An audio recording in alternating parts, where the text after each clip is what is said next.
Donc, bonjour à tous et bienvenue encore à une animation scientifique d'EcoFog. Et aujourd'hui, j'ai le plaisir d'accueillir Antoine Lequeux, qui a fait son stage de M1 avec nous dans le cadre du projet Philips et en collaboration entre l'INRAE et l'OFB. Antoine, je te laisse la parole. Bonjour à tous, déjà merci d'être présents. Aujourd'hui, cette présentation, elle signe le clap de fin de mon stage à Ecofog. Donc c'était un stage de 4 mois avec l'OFB et l'INRAE, donc Stéphanie juste ici et Nicolas juste là. Et aujourd'hui, donc on va discuter des résultats de mon stage, donc qui tournaient autour du sujet de l'utilisation du métabarcoding comme une méthode non invasive, donc dans l'étude comparative des régimes alimentaires de félins en Guyane française. Donc, comme l'a précisé Nicolas, c'est avec le projet Philips. Donc, le projet Philips, c'est un projet qui est participatif entre l'OFB et l'INRAE. Et c'est un projet donc, qui est financé par le CEBA et en collaboration avec le CNES et la réserve naturelle Mont-Grand-Matoury.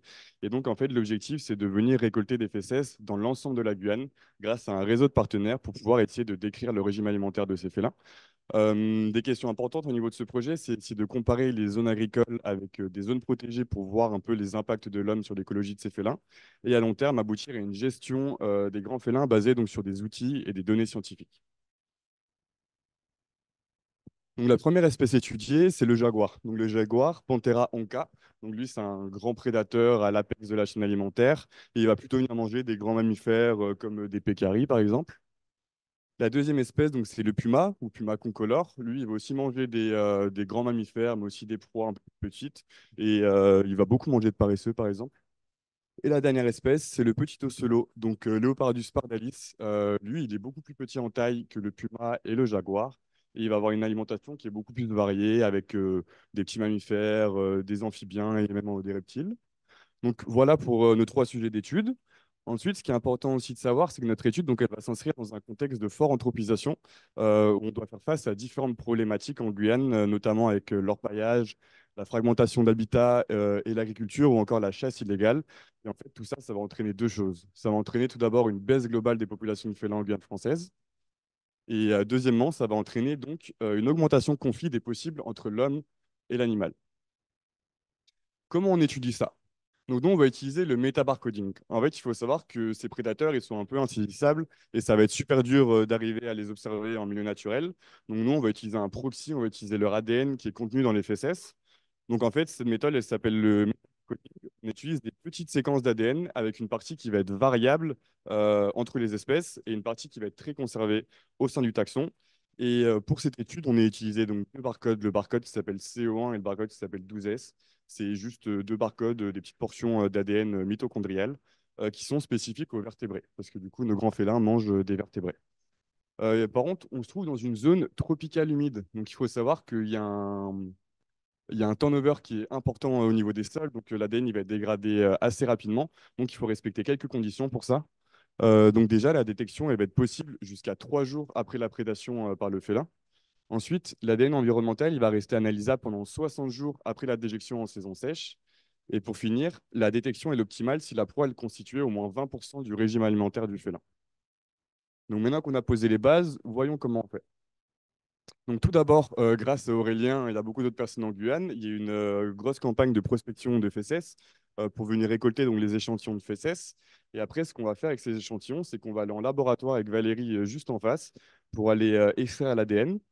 Donc, on va venir extraire l'ADN de ces fesses, puis après, on va les envoyer en métropole pour qu'ils s'occupent de faire une amplification PCR en créant des triplicats pour une meilleure robustesse, ainsi que du coup l'étape de séquençage. Il faut savoir qu'il y a des témoins qui sont réalisés à chaque étape pour pouvoir filtrer nos résultats après. Et après, donc là, c'était une grosse partie de mon travail qui arrive. En fait, moi, je vais prendre les données issues du séquençage que je vais recevoir. De l'autre côté, je vais avoir des bases de données publiques des espèces.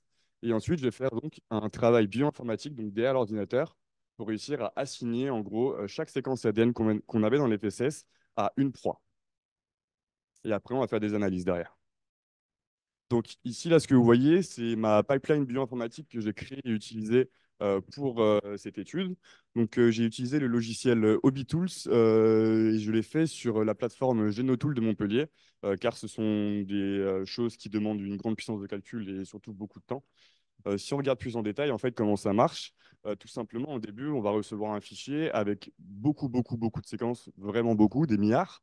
Et on va venir tout d'abord les apparier, donc les mettre ensemble, les séquences 5', 3', 3', 5', pour avoir l'ADN double brin. Après, on va venir couper au niveau des amorces pour se retrouver avec deux tableaux. Donc un tableau spécifique au barcode CO1 et un tableau spécifique au barcode 12S. Et donc après, on va juste appliquer différents filtres pour éviter donc, tout ce qui est erreur de séquençage au niveau de la PCR. Donc on va faire des filtres par la taille, par l'abondance et aussi avec des formules mathématiques derrière. Et en gros, pour le CO1, on avait une base de données publique qui s'appelle BOLD que j'ai utilisée pour l'assignation. Alors que pour le 12S, il n'y avait pas de base de données. Du coup, bah, j'ai dû créer moi-même la base de données. C'était long à faire et fastidieux, mais en tout cas, ça l'a fait. Et après, j'ai réussi à blaster les séquences. Donc, on a réussi à avoir les résultats pour deux barcodes. Hop. Et après, il faut savoir que quand on exporte ces résultats, donc on se retrouve avec un énorme fichier Excel avec des milliers et des milliers de lignes. Donc après, il faut encore rajouter plein de filtres, garder les bons groupes taxonomiques, etc., etc. Donc c'était vraiment un gros travail de filtration pour être sûr à la fin d'avoir des résultats qui étaient robustes et cohérents. Et donc si on regarde après au niveau de l'échantillonnage, donc en tout, on se retrouve avec 493 FSS. Petite pause. Oh. Donc, c'est-à-dire qu'en gros, on avait 493 FSS disponibles à l'analyse métabar. Donc déjà, à l'heure actuelle, on a envoyé 390 FSS au séquençage, donc il nous en reste 103 envoyés qu'on a déjà extrait avec Valérie au labo d'à côté. Et là, je vais parler donc des échantillons pré-Philips. Donc avant le projet Philips, c'était le projet Jaguar. Et pour cela, il y a juste le CO1 qui était utilisé comme barcode. Mais par contre, à partir de 2022 du projet Philips, on a doublé les barcodes. Donc on a utilisé le 12S et le CO1. Et maintenant, si on regarde au niveau de mon analyse, donc quand on passe de ça à ça, en fait, on remarque que déjà, on a beaucoup moins de FSS disponibles parce qu'il y a quand même pas mal de FSS où on n'arrivait tout simplement pas à assigner à un félin la FSS, ou alors il y avait juste aucun résultat dans la FSS. Il y a plein de cas possibles, mais en tout cas, de la récolte jusqu'au tableau final, on avait un pourcentage de réussite de 47% avec les échantillons pré-Philips et de 64% avec les échantillons Philips. Ce qui Je est m'excuse de t'interrompre. Tes fesses, tu arrives à les assigner à un individu donné ou tu sais pas, on sait si c'est les mêmes individus ou pas, voilà. Ouais. Alors non, en métabarcoding, on ne sait pas, on arrive juste à aller au niveau de l'espèce, donc on sait si c'est un jaguar, un puma ou un oslo, ou même d'autres animaux qui seraient à l'origine de la FSS. Mais par contre, en parallèle, dans le projet Philips, il y a aussi le séquençage SSR, et avec ces microsatellites, on arrive à aller jusqu'à l'individu. Donc après aussi, une des choses à faire par la suite, ça serait de mettre en relation les deux pour pouvoir avoir des résultats meilleurs avec un taux de réussite supérieur. D'accord. Donc toi, dans tes résultats, tu sais pas si c'est des fesses toujours du même individu. Par exemple, dans une zone donnée, ça peut Non, être toujours le même individu. OK. oui, Oui, donc, oui, juste pour préciser, oui, donc Antoine, il a fait la partie metabarcoding, mais on a en parallèle aussi toute la partie génotypage. Et avec le génotypage, on peut identifier les individus et les liens de parenté entre les individus. Et juste D'accord. une précision entre la différence entre les échantillons Jaguar et les échantillons Philips, c'est qu'on a eu un changement de kit d'extraction. Donc, en fait, D'accord. ça va noter. ouais. Donc reprenons. Donc déjà, une chose qui est importante à voir sur cette carte, selon moi, c'est la distribution qu'on a des espèces avec les fesses qu'on a. Donc déjà, on voit que le jaguar, il est plutôt réparti uniformément de partout. C'est cool parce qu'on a des échantillons donc, dans les zones réservées et en dehors. Les deux zones réservées qui sont à l'étude, c'est le Centre spatial guyanais que je vais appeler CSG, qui se retrouve juste là-haut. Et en dessous, donc c'est le Mont Grand Matoury, pardon, que je vais appeler MGM juste en bas. Et en fait, je trouve qu'on voit vraiment bien la différence. Au centre spatial guyanais, on a beaucoup d'oslos. Donc, les oslos, c'est des points. Mont Grand Matoury, on a beaucoup de fesses de puma et aucune d'oslo. Donc, déjà, cette disparité au sein de nos zones d'études va avoir un impact sur nos résultats. Et si on regarde du coup en détail où nous en sommes-nous et qu'est-ce que j'ai utilisé dans mon analyse, donc en tout, on avait 135 fesses qui dataient d'avant le projet Philips, avec une grande dominance de fesses d'oslo. Au niveau des dernières FSS, on en avait 69 donc, qui ont été on a utilisé le barcoding avec les deux barcodes. Et là, il y avait déjà plus de pumas, mais en gros, c'était les pumas du Mont Grand Matoury. Et donc, en tout, ça nous donne 69 FSS, donc pour un total de 204 FSS, avec une grosse dominance quand même des FSS d'Oslo. Si on regarde au niveau des proies, donc au niveau du nombre d'espèces de proies qu'on trouve par félin, on voit qu'il y a un grand nombre de proies qui est trouvé dans les FSS d'Oslo, donc 67 pour 104 échantillons. C'est quand même énorme. Pour les pumas, on a très peu de proies et pour les jaguars, c'est un peu entre les deux. Donc ça, c'est un peu la structure de nos données et ça se voit bien sur cette courbe d'accumulation des espèces. En fait, un truc qui est cool avec ça, c'est que si on arrive à avoir un plateau, ça veut dire qu'on a une bonne description de la diversité au sein de nos fesses. Et c'est aussi surtout visuel pour voir le nombre d'échantillons qu'on a par félin et surtout la pente de la courbe qui nous permet de regarder la diversité. Donc, la première question qu'on s'est posée, c'est est-ce qu'on arrivait à prédire les bons échantillons? Parce que l'étape de laboratoire avec Valérie, c'est assez long et surtout, ça coûte cher. Donc, nous, on aimerait bien savoir à l'avance si c'est un bon échantillon ou un mauvais échantillon. Ça nous ferait gagner du temps et de l'argent.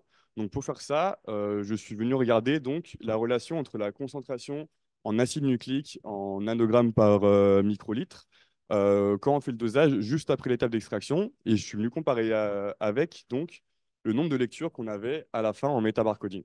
Et ce qu'on voit déjà, c'est qu'il n'y a aucune relation entre les deux. Donc, c'est-à-dire qu'à l'heure actuelle, on n'est pas capable de mettre en relation le dosage avec l'extraction, avec les résultats en métabarcoding. Par contre, ce qui est bien, c'est qu'on a un nombre de proies qui est indépendant de la concentration en acide nucléique, comme vous pouvez voir sur le graphique à droite. En fait, ça veut dire que peu n'importe la concentration en acide nucléique, on pourra avoir 0, 1, 2, 3, 4, 5 proies. Donc ça, c'est plutôt cool pour les analyses. Après, hop, du coup, on s'est posé la question, que mangent les félins?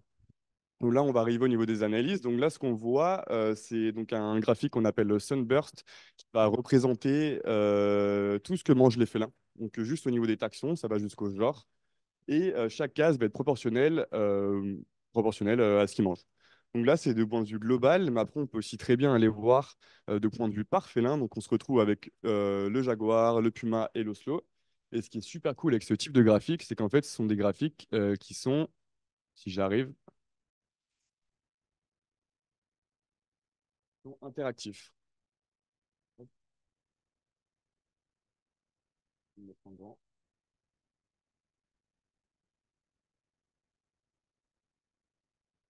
Et donc, ça veut dire qu'en fait, on peut vraiment avoir une bonne description. Et moi, je trouve, par exemple, pour le partage des connaissances, c'est super intéressant d'envoyer des graphiques comme ça, parce que tout le monde peut être capable d'aller, ouais, ça bug un peu. Tout le monde est capable d'aller et voir à peu près ce que mangent nos félins. Donc, par exemple, là, c'est pour le jaguar. Donc, le jaguar, on voit qu'il va manger toutes les classes d'animaux, donc les mammifères, des reptiles, des oiseaux, des amphibiens. Et même, on a retrouvé du poisson, des actinopterygies. Et avec quand même une dominance au niveau donc, des tatous ou des pécaris. Si ça bug pas trop, je vais essayer de cliquer dessus. Hop. Et en fait, le graphique, donc, il est interactif et il permet de bouger et de venir voir étape par étape qu'est-ce que le félin a mangé. Donc, je suis désolé, l'effet de surprise est un peu gâché avec les bugs. Normalement, c'est beaucoup plus fluide que ça, vous inquiétez pas. Euh, Mais en gros, voilà. Hop. Donc, on va retourner sur la présentation. Si vous en avez besoin, je peux vous donner accès à ça. Euh, Hop, parfait. Je pourrais vous donner accès aux graphes si vous voulez les transférer. Et voilà. Et c'est beaucoup plus fluide normalement. Donc maintenant, si on regarde en particulier au niveau du jaguar. Donc en fait, on voit que le jaguar, il va manger pas mal d'espèces différentes avec pas mal de groupes différents. On voit qu'il y a quand même une dominance des gros mammifères juste ici. Et au niveau des noms, si tout le monde n'est pas familier avec les noms, on peut regarder cette représentation qui est plus facile à comprendre. Donc le jaguar, il va manger en grande majorité des grandes proies, donc du tatou commun, du coatirou, les deux espèces de pécari, mais aussi des tortues, du saimiri ou même du chien. Tandis que le puma, lui, on a détecté beaucoup moins de proies dans son régime alimentaire et qui sont composés que de mammifères et d'oiseaux. Donc on a une énorme dominance des deux espèces de paresseux. Comme on voit ici, en fait, les paresseux à trois doigts et à deux doigts, ils prennent plus de 50% de son régime alimentaire. Ça veut dire qu'en fait, dans nos fesses, si on prend 100% des proies qu'on a retrouvées dans les fesses de puma, il y en avait plus de 50%, donc plus d'une occurrence sur deux de proies qui était du paresseux. Donc on trouve aussi du singe, des oiseaux. Donc voilà. Hop, au niveau de l'Oslo, donc là, il y a déjà beaucoup plus de trucs à regarder. En fait, il a beaucoup de proies, comme on a vu. Mais là, c'est cool parce qu'on voit qu'en fait, la plupart des proies, c'est à peine une seule occurrence. Et il a quelques proies majoritaires, mais la plupart de ces proies apparaissent qu'une fois, voire deux fois maximum dans notre jeu de données. Et ce qui nous donne quand même une dominance de petits opossums, de pians, de tatous, même de rats. Et donc, en fait, pour l'Oslo, c'est beaucoup des rongeurs. Et voilà. Hop, maintenant, si on regarde, qu'est-ce qui se partage? En fait, c'est intéressant de voir si au niveau de leur régime alimentaire, s'ils sont très différenciants entre eux, pardon, ou au contraire, pas du tout. Le plus frappant déjà, donc c'est l'oslo. Il y a 47 espèces qu'on a retrouvées exclusivement chez l'oslo. Donc comme je vous l'ai dit, en fait, on n'en a retrouvé qu'une fois ou deux fois. Et il y a 6 espèces que les 3 espèces de félins se partagent, donc 6 proies qui se partagent. Dedans, il y a par exemple l'hurleur roux, il y a même la poule, le paresseux à deux doigts, le gris à quatre yeux. Enfin, voilà, il y a pas mal d'espèces. Ce qui est intéressant de voir aussi, c'est qu'on a très peu de partage d'espèces entre le puma et le jaguar. On en a deux qui se partagent que entre eux. Donc c'est aussi intéressant de noter au niveau de l'écologie des espèces. Et si on regarde ça donc, sur une ACP, en fait, on va pouvoir se rendre compte qu'il y a plusieurs espèces qui vont venir tirer et différencier nos félins. Le plus facilement reconnaissable ici, c'est qu'on voit le jaguar. Il va être beaucoup relié donc, au coati, aux 2 espèces de pécari et au tatou commun. Et en fait, si on regarde, c'est plutôt des proies qui sont grosses, de grosse taille, avec un poids conséquent. Alors que l'Oslo, lui, va être beaucoup relié plutôt à tout ce qui est marsupiaux et opossum. Et le puma, là, en dessous, c'est Alouetta seniculus, donc c'est le singe hurleur roux. Après, donc, j'ai essayé de m'intéresser à la répartition du nombre de proies par distance à la population. En fait, je voulais voir s'il y avait un lien entre la distance à la population, donc si la FSS, elle était dans une zone proche ou loin des habitations, je voulais voir s'il y avait une différence entre le nombre de proies qu'on trouvait à l'intérieur. Donc là, si on prend les résultats globaux, on se retrouve avec 3 groupes, une proie, 2 ou 3 proies et 4 ou 5 proies. Et donc j'ai séparé ça en 3 distances, donc entre faible distance, distance moyenne et longue distance. Donc d'après ce résultat, il y a une différence significative entre les FSS retrouvés à faible distance et les FSS retrouvés à moyenne et longue distance. C'est un test de Kruskal-Wallis avec un postdoc qui était réalisé pour le côté statistique, mais en Ah, fait, excuse-moi, quand tu parles de population, c'est laquelle? La population des proies ou les population populations humaine, humaines? pardon. Ah, ok. Population humaine, aux habitations, quoi. Mais en fait, si on va venir regarder par espèce, on voit qu'il n'y a aucune différence significative entre les 3 groupes. Et donc, en fait, l'effet qu'on voyait au commun a totalement disparu quand on regarde par espèce. Et ça, donc, ça pose beaucoup de questions sur la structure de nos données. Et je ne sais pas si vous vous rappelez au début, quand je vous parlais des différences entre le CSG et le MGM. Et en fait, c'est exactement ce qu'on voit. C'est qu'on voit que le jaguar, il va plutôt être généraliste et retrouvé partout. À l'est comme à l'ouest de la Guyane. Tandis que le puma, on a beaucoup d'occurrences de puma au Mont Grand Matoury. Et donc, le Mont Grand Matoury, ça va être plutôt un endroit qui va être plus proche des villes avec une forte densité de population ou une faible distance à la population. Euh, Tandis que de l'autre côté, l'Oslo, on l'a beaucoup retrouvé au CSG. Et le CSG, donc, qui est déjà plus éloigné que le Mont Grand Matoury. Donc, ça va plutôt être relié à des trucs de distance moyenne, densité moyenne, longue distance. Voilà. Par la suite, ce qui est super important aussi, c'est de regarder au niveau des proies domestiques, parce que, comme on l'a rappelé, on voulait faire des liens entre les activités humaines et entre le régime alimentaire de nos félins.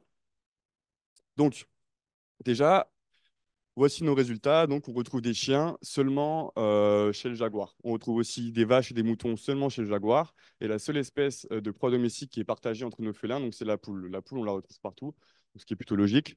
Mais donc, ça montre bien que les proies de grande taille, donc comme les proies domestiques comme les vaches ou les moutons, sont chassées et prédatées seulement par les jaguars. Et les pumas et les oslos sont beaucoup moins intéressés par des proies de grande taille.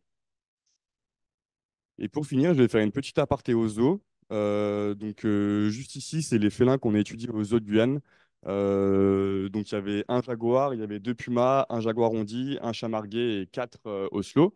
Et on est venu faire une expérience là-bas avec Nicolas. En fait, on voulait voir combien de temps on arrivait à détecter les proies dans les fesses. Donc, on leur a donné un régime alimentaire précis. Donc, pendant 5 jours, au début, on leur a donné du bœuf et du poulet. Ensuite, on est arrivé, on leur a donné du canard à tous.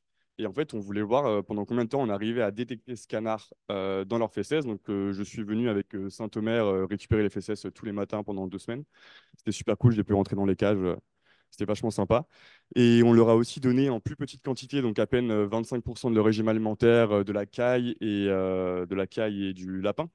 Et en fait, donc, c'est pour voir aussi si, pour aussi regarder le pourcentage dans leur repas journalier, l'impact sur sur les FSS à la fin. Donc voilà, donc on a hâte aussi de voir ces résultats et ça nous permettra de réduire les biais et d'apporter des nouvelles informations à la technique de métabarcoding dans les zones tropicales. Donc merci à tous, c'est la fin de ma présentation. Merci de m'avoir écouté.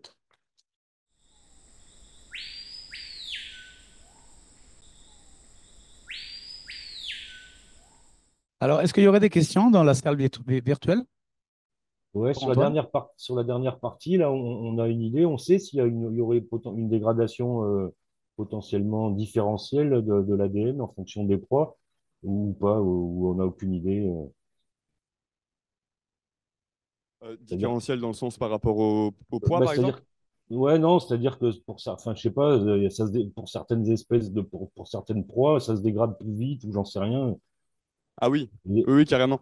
Oui, oui, la dégradation de l'ADN au sein des fesses dépend de plusieurs facteurs, notamment de la proportion qu'il y a de graisse, qu'il y a de types de liaisons différentes. En fait, en fonction des tissus, on a un niveau de dégradation qui est différent. Et donc, justement, c'est ça aussi qu'on va pouvoir peut-être mettre en évidence avec l'expérience du zoo, parce qu'on a donné des proies qui étaient différentes et donc avec des compositions tissulaires différentes aussi. Ouais, donc ça, c'était un peu. En fait, l'idée du projet, c'est qu'on avait on voulait étudier la variance entre les différentes espèces de prédateurs, la variance intraspécifique. Pour le selo, on a 4 individus différents. Et on voulait voir aussi la différence entre un apport du régime, que ça soit composé d'une seule espèce. Donc, par exemple, le jour, on a donné du canard.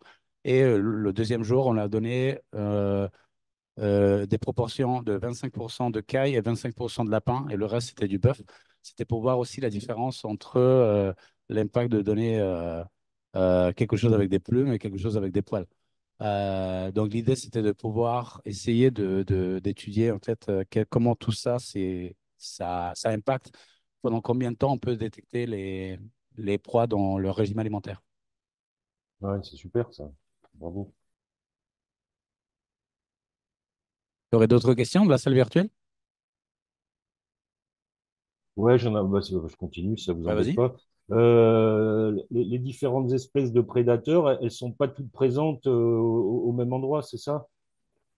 Où t'arrives, je me souviens plus, parce que t'arrives à avoir tous des endroits où ils sont tous présents pour voir s'il y a vraiment un partage des ressources, ou si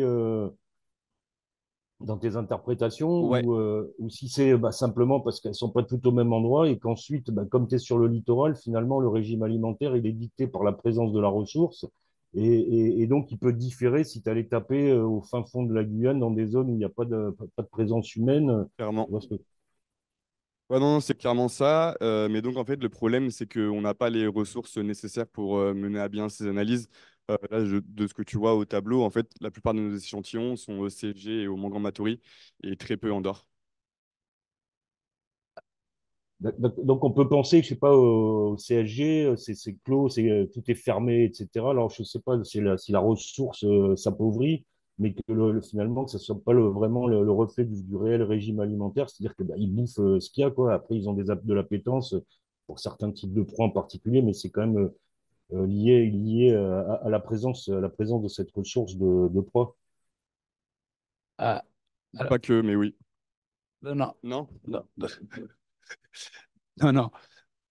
Attends, je laisse Stéphanie répondre. Mais en tout cas, c'est pour dire les analyses de Antoine sont en accord avec ce qu'on avait trouvé déjà au CV à l'intérieur. Je- Non, je- c'est un peu l'inverse qu'on a comme ah, hypothèse. Premièrement, le CSG n'est pas clôturé du tout.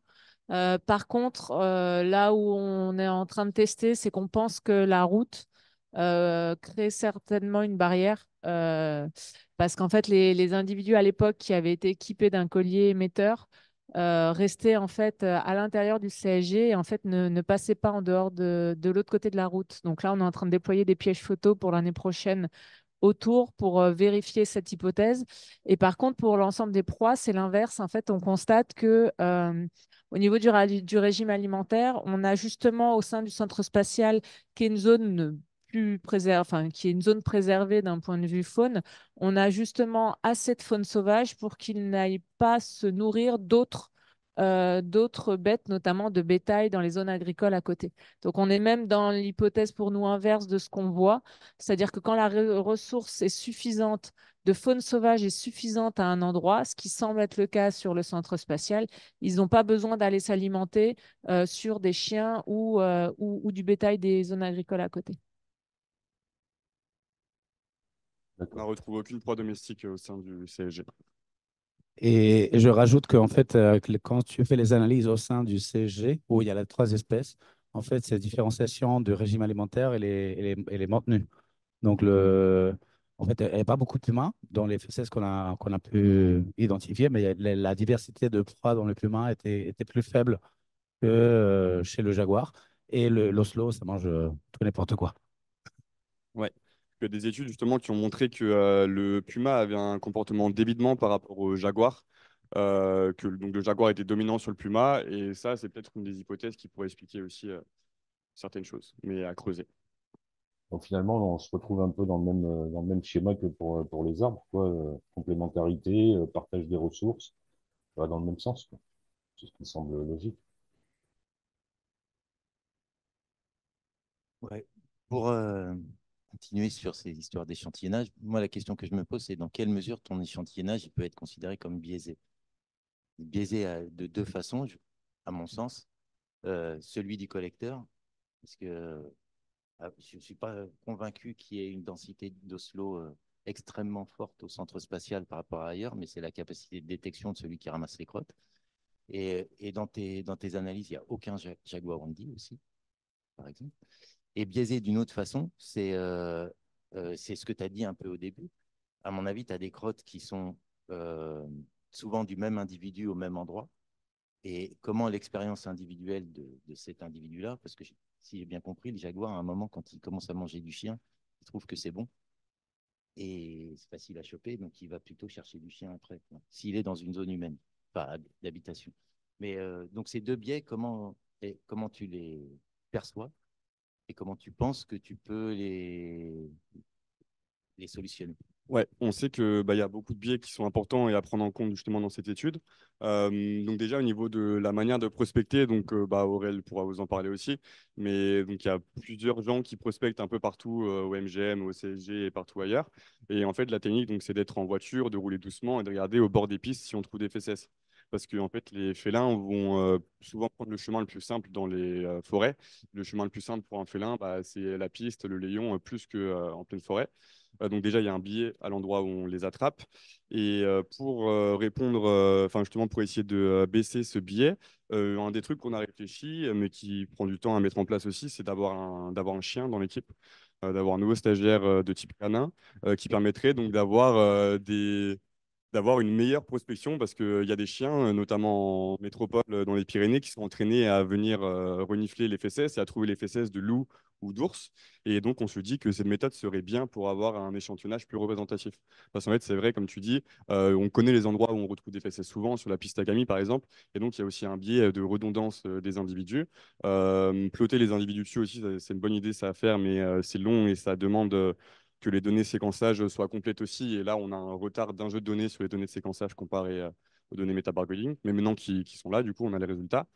Et après, au niveau des autres types de félins, donc, il n'y a pas le jaguarundi et il n'y a pas le chamarguais, tout simplement parce qu'on galère à trouver des crottes de jaguarundi et de chamarguais. On en a peut-être une sur les 490. On a plus de fesses de caïman que de jaguarundi. Donc c'est vraiment dur en fait à trouver. Et donc en fait, les trois félins en fait, ont été choisis aussi par la facilité à trouver leurs fesses. Oui.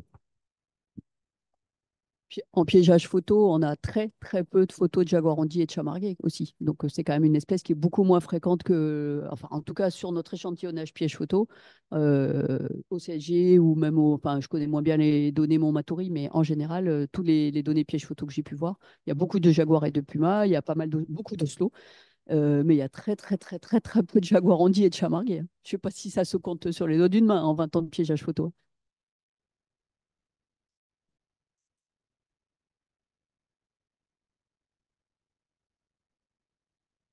Puis on sait qu'il y a des biais, parce que par exemple, au Mont Grand Matoury, on trouve zéro fesses d'Oslo, alors que sur les pièges photos, ils retrouvent bien des Oslo. Donc on sait qu'il y a aussi des biais au niveau de l'échantillonnage. Ouais, donc, oui, je voulais juste rebondir sur le fait que aussi, Au niveau métabar, le chat margué et l'oslo, on a des difficultés à les distinguer parce qu'en fait, ils partagent des haplotypes. Donc, ces deux-là, on ne peut pas les distinguer avec le. On peut dire que c'est du léopardus, mais on ne peut pas dire si c'est certainement oslo ou chat margué. Ça, on peut le faire avec les microsatellites. Donc, avec les microsatellites, on distingue bien les groupes, hein, comme Aurélien avait trouvé déjà l'année dernière. Et avec les nouveaux microsatellites, maintenant, on les trouve aussi. Rebondir là-dessus. Donc, du coup, en fait, quand on a dit Oslo, finalement, on s'est rendu compte qu'on avait probablement du chamargué également. Donc, en fait, on n'a pas que des crottes d'Oslo, on a probablement du chamargué qu'on n'arrive pas à distinguer, mais qu'on devrait pouvoir distinguer avec les microsats. Euh, L'autre biais qu'on a, c'est qu'en fait, là, on disait sur la récolte des crottes, sur le centre spatial, elle se fait en voiture sur une grosse piste à faible vitesse, alors qu'au Mont Grand Matoury, c'est sur des layons forestiers à pied par les gardes. Donc, en fait, déjà là, on est bien conscient. Là, c'est nos premiers résultats, mais il faut qu'on les triture vraiment dans tous les sens parce qu'on a des gros biais. Un autre biais qu'on n'a pas évoqué là, mais qui peut peut-être avoir aussi un impact à un moment donné, c'est que sur les pistes, on a notamment pour le jaguar un gros biais du sexe ratio, parce qu'en fait, les mâles marquent beaucoup plus sur les pistes. Donc là, c'est pour ça qu'on arrive, nous, à réfléchir sur des chiens, parce que là, on voit en plus que là, on biaise beaucoup, alors surtout pour le jaguar, un peu moins pour les oslos. Mais pour le jaguar, on a beaucoup plus de mal parce que les femelles ne marquent ça, probablement moins sur les pistes. Donc oui, oui, tout ça, on a toutes ces choses en tête et il va falloir triturer les données un peu dans tous les sens, notamment faire ce lien entre SSR et métabarcoding pour pouvoir ramener à l'individu et remouliner pour voir ce régime alimentaire par rapport aux individus. Est-ce qu'il y aurait d'autres pistes, d'autres questions Oui, sur. j'ai une question Vas-y. une question un peu stupide. On sait que au Il n'y a pas de sein, questions stupides. mais si, c'est une plaisanterie. Est-ce qu'il n'y a pas des animaux un peu scatos, c'est-à-dire qu'ils seraient pas capables de manger les fesses des autres? Si, il y a les Donc, busiers. non, non, Il mais y a les busiers. chez les félins, ça se connaît pas sur des fesses fraîches qu'ils aillent manger celles des autres, par exemple, puisqu'ils pourraient se Les retrouver. lieux, ça mange les PCS. Et je sais que mes chiens, je suis sûr qu'ils se jetteraient dessus. Donc, en termes de biais aussi, bon, c'est une question bête, mais Personnellement, un gros biais que je trouve qu'il y a et que j'ai pas du tout parlé aussi, c'est au niveau du laboratoire plutôt, parce qu'en fait, il y a eu beaucoup d'expérimentateurs qui ont extrait l'ADN sur beaucoup d'années avec beaucoup de kits d'extraction différents, beaucoup de méthodes de tous les côtés. Et je le vois bien en résultat quand je devais faire les analyses derrière, il y a une grande disparité, par exemple au niveau du dosage entre les expérimentateurs. En fait, ça dépend si l'échantillon il est dilué ou pas beaucoup dilué, et ça dépend de qui va faire l'expérimentation. Donc ça aussi, c'est un biais à prendre en compte. On s'améliore petit à petit. Alors, est-ce qu'il y aurait des questions dans la salle? Ouais. C'est un peu une question, un peu une remarque, mais sur est-ce que vous pourriez, par exemple sur le jaguar et sur le pécaré à lèvres blanches, est-ce que c'est groupé toutes les années? Parce que c'est juste une espèce qui a. Je pense que vous avez sûrement pas encore assez de données pour pouvoir voir l'évolution, enfin séparer des périodes. Par exemple, pécaré à lèvres blanches, il y a 10 ans, il y en avait quasiment plus en Guyane, et maintenant il y en a beaucoup. C'est une espèce qui a une dynamique de pop qu'on comprend pas, dont on comprend pas l'origine, mais qu'on est sûr maintenant qu'elle est cyclique voilà, à l'échelle de l'Amazonie. Hein, c'est pas particulier à la Guyane, c'est pas lié à la chasse, c'est pas, on sait pas trop à quoi c'est lié, peut-être à des maladies, etc. Et donc le coût des 14% de pécari à lèvres blanches, par exemple, si ça globalise peut-être des années où il y avait très peu de pécari et d'autres où il y en avait beaucoup, ça fera un peu une moyenne, mais il y a potentiellement des années où il y aura pas de pécari à lèvres blanches dans les fesses de jaguar. Et j'aimerais bien savoir qu'est-ce qu'ils mangent à la place, en fait. Ouais, carrément, j'aurais bien aimé aussi faire ça, mais je n'avais pas les données d'abondance des proies au niveau Guan, même au niveau CSG. Mais c'est vrai que c'est ce que je voulais faire, parce que de base, on sait que le jaguar, au niveau de l'écologie de la prédation, il va plutôt venir manger des proies en fonction de la densité qu'il y a dans son milieu. Et donc, en fait, je voulais venir comparer les densités des proies à un temps T avec les densités, enfin, avec nos fesses de jaguar, quoi. Ouais, dans l'idéal, quoi. Mais bah, ouais, il nous manque un peu d'infos et de variables pour ça. Mais c'est vrai que c'est à faire. Sur ce point-là, ce suivi-là, il serait possible sur le centre spatial parce que ça fait plus de 10 ans qui a de la récolte de fesses. Le Mont Gormatoury, là, il y a qu'un an et demi, 2 ans de recul, donc on ne l'aura pas encore. Mais sur le centre spatial, ça pourrait être.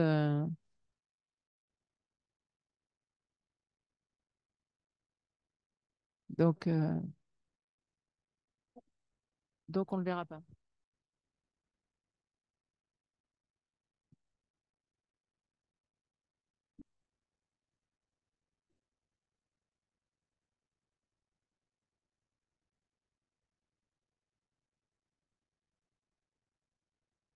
On peut Allô, peut-être allô, vous parler un peu là de la suite de ce projet, de ce stage. Le programme Philips, ça y est, est terminé. On va garder le même nom parce que nous, on va le continuer. Mais en tout cas, le financement CNRS, CEBA, se finit cette année. Là, pour nous, la suite, là, il y a deux sites d'études principaux qui sont le Mont Grand-Matoury et le CSG, qui sont pour nous des sites protégés, dans le sens où on a une réserve naturelle et où on a un site qui est quand même privé avec un accès réglementé, une chasse interdite, etc. Donc là, c'était dans le cadre d'une thèse, alors que là, on n'a pas eu pour cette année, mais qu'on espère avoir d'ici l'an prochain. Euh, de faire un peu ces mêmes études, ces mêmes analyses, mais alors en continuant d'échantillonner sur le centre spatial sur le Mont Grand-Matoury, mais également d'aller échantillonner dans des zones agricoles, ce qui nous permettrait là de comparer le régime alimentaire justement des animaux entre zones agricoles, réserves, de comparer également, parce que là on a montré que la partie régime alimentaire, parce que c'était dans le cadre du stage d'Antoine, mais d'aller aussi comparer ce qu'on regarde avec les microsatellites nucléaires, la diversité génétique, les relations de parenté, justement, entre ces zones. Et la deuxième partie, c'est de la thèse. Donc là, la première, ce serait plutôt une comparaison zone agricole, zone protégée, on va dire. Et la deuxième partie, c'est de continuer cet échantillonnage à l'échelle de la Guyane, où là, on s'appuie vraiment avec nos partenaires parce que on n'a pas les moyens humains d'aller échantillonner sur toute la Guyane.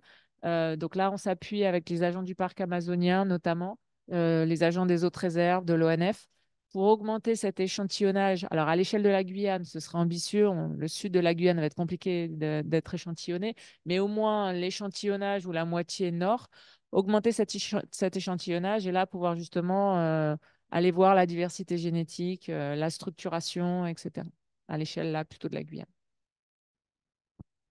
Ouais, sur les Nourag, vous comptez pas y aller sur les Nourag? J'aurais bien aimé y aller, hein. Ouais, c'est un- Alors, nous y sommes allés depuis l'année dernière. On a déposé du coup, parce que là, on montre que la partie génétique, mais nous, à côté, on a des dispositifs de piège photo permanents, ce qui nous permet justement de pouvoir nous identifier. On va pouvoir le comparer avec la génétique, de pouvoir identifier le nombre d'individus qu'on identifie en photo-identification avec les tâches et ce qui est identifié en génétique. Et donc, depuis l'année dernière, on a eu l'occasion d'aller déposer aussi des pièges photos. Donc, le but était, comme les autres sites, de faire piège photo plus échantillonnage de crottes. On a déployé nos pièges photos et alors, on n'a jamais trouvé aucune crotte. Après, on part une semaine, 2 fois par an. Donc là, on voit sur le centre spatial ou sur le Mont Grand-Matoury, on a des agents qui sont 2, 3 fois par semaine en fait. Donc le problème de n'avoir accès à un site comme ça que pas assez régulièrement, c'est qu'on n'arrive pas à avoir assez d'échantillons. Et alors, on sensibilise les chercheurs et les gens qui sont présents régulièrement, mais là, on n'a eu qu'une seule crotte en 2 ans qui nous a été rapportée par un partenaire. C'est trois, autant pour moi, trois, mais c'est pas suffisant pour pouvoir faire ce genre d'études et de suivi. Donc, pour l'instant, on a encore des pièges photos. On y retournera encore en fin d'année au Nourag, mais je pense qu'on ramènera tout notre matériel parce qu'on ne peut pas faire un suivi assez poussé avec 2 missions par an sur les Nourag. Mais ça aurait été intéressant. Et pour parler d'amélioration des résultats, un truc qui est possible à faire aussi en métabarcoding que j'ai pas parlé, c'est qu'en fait, nous, on va garder l'ADN des félins à l'ADN, enfin, pendant nos analyses pour venir assigner donc, chaque fécès à un félin en fonction du nombre de lectures qu'il y a du félin. Mais il est aussi possible, pendant l'extraction de Valérie, d'ajouter un bloqueur. En fait, on peut venir bloquer l'ADN du félin. Et il faut savoir que quand on a les résultats, l'ADN du félin dans la fécesse, enfin, dans l'ADN total de la fécesse, ça représente 70%, 75% de l'ADN. Donc en fait, si on prend, si on dit que c'est la totalité de ce qu'on peut voir, et bah, donc ça cache quand même pas mal de résultats. Donc déjà, venir bloquer l'ADN des félins en métabarcoding, ça serait une bonne idée. Surtout si à côté, on fait du génotypage du SSR, ça veut dire qu'on pourrait quand même trouver l'espèce qui est à l'origine de la FSS. Donc ça, c'est une autre solution aussi pour réduire des biais sans augmenter l'échantillonnage. Oui, donc pour ajouter sur ça, maintenant on peut le faire avec la nouvelle batterie de Microsoft, parce que là maintenant la ségrégation est complètement claire, mais avec les anciennes Microsoft qu'on avait, la ségrégation, il y avait des individus qu'on ne savait pas à quelle espèce ça appartenait, parce que les micros, il y avait beaucoup de partage d'allèles entre les individus. Donc c'est avec la nouvelle technique de SSR-Sec, en fait, des allèles qui étaient identiques au niveau de taille, maintenant quand on a la séquence, on peut identifier les différents allèles. Et ça c'est super avec cette nouvelle technique de SSR-Sec. Est-ce qu'il y a d'autres questions? Non, non, moi, je voulais Ouais, juste féliciter, ouais.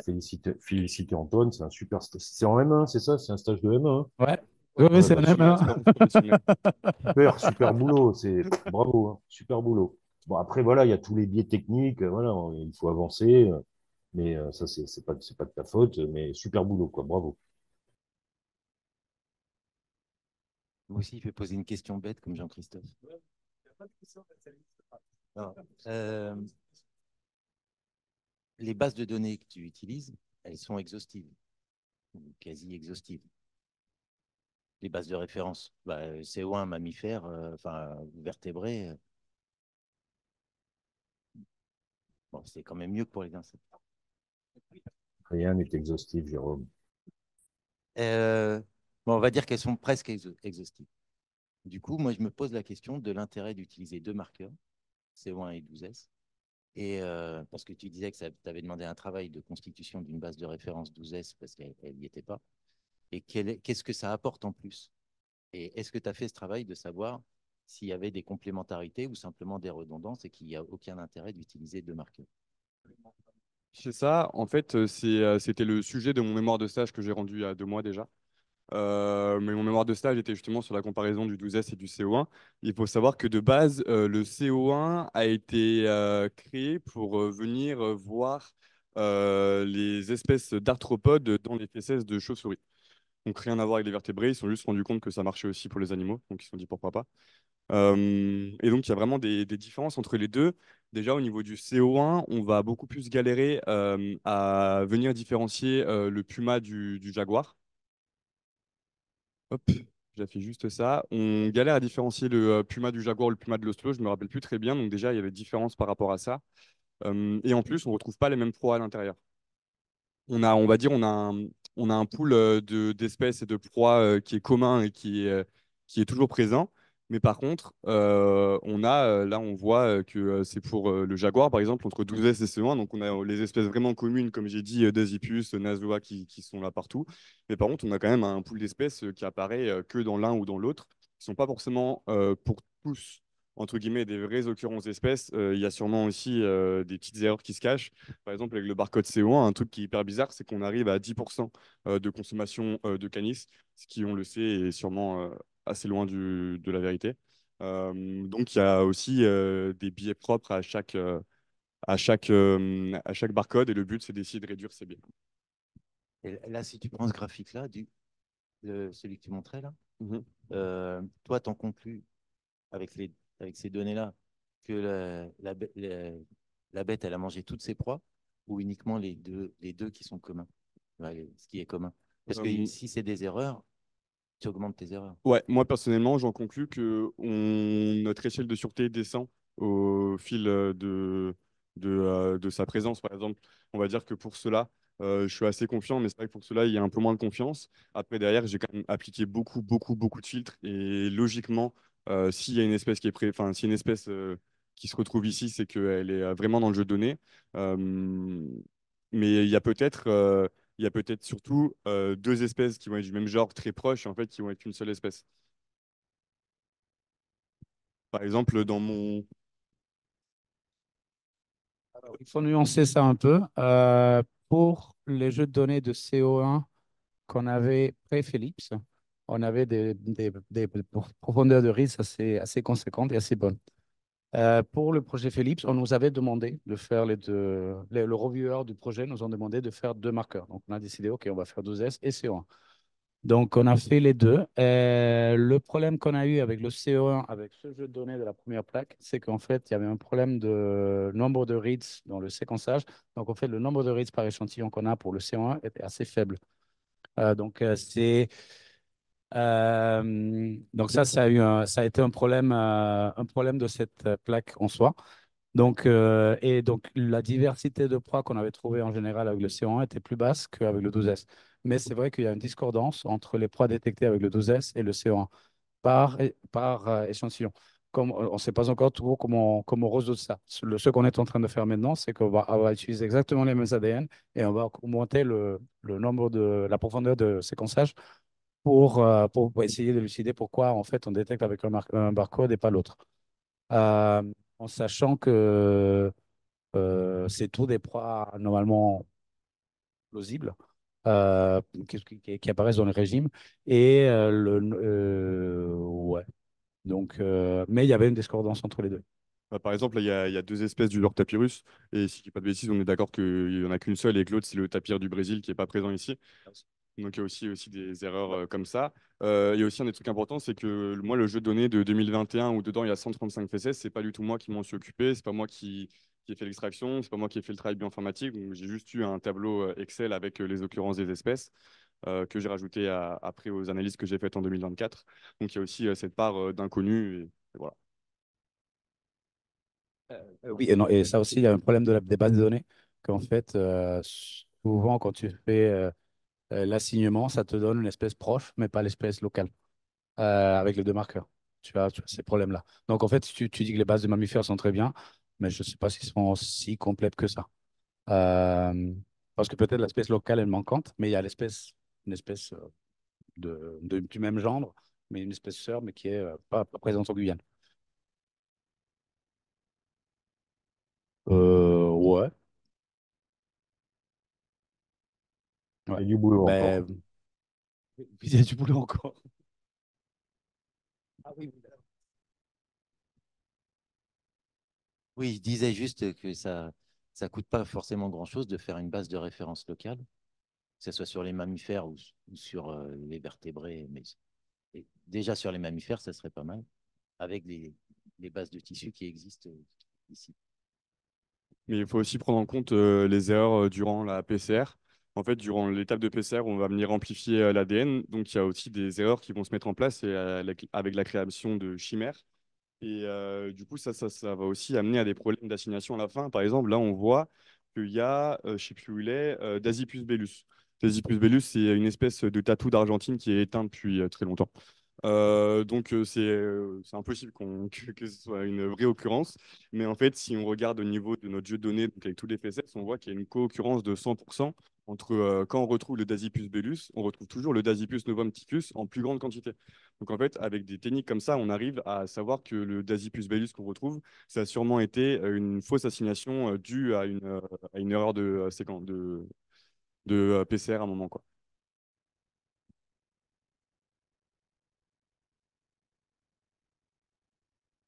ça c'est CO1. Oui. C'est CO1, non? Non, 12S, Ah. c'est ma base de référence, ouais. Non, mais Ok. bah, pour ma base de référence, pour faire simple, j'ai utilisé toutes les données qui étaient disponibles sur EMBL. J'ai téléchargé toutes les données vertébrées EMBL. Et donc, bah, j'imagine que dans ces données-là, il y avait des données d'espèces éteintes. Et après, je suis venu faire une éco-PCR avec, enfin, voilà, j'ai fait une éco-PCR où, en gros, je suis venu mettre mes amorces utilisées pour le CO1 et pour le 12S pour venir, en gros, découper toutes les séquences de la base de données avec les bonnes amorces. Et donc, ça veut dire qu'il y a l'amorce 12S qui a matché avec Dasypus bellus, ouais.